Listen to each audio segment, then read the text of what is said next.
the leader of the Lord's Resistance Army, which is a rebel group in Uganda.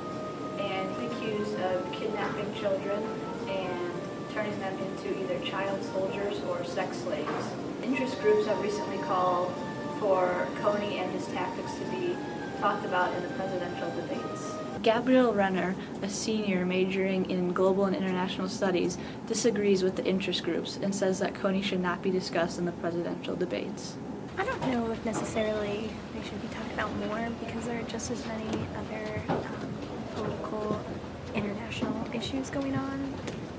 And I think we have a lot on our plate right now that we should focus on what we have now before moving on to other things. Amy White, a senior from Boston majoring in English, agrees with Gabrielle that Kony should not be discussed in the presidential debates. I think that that's irrelevant. I think that there's a lot of similar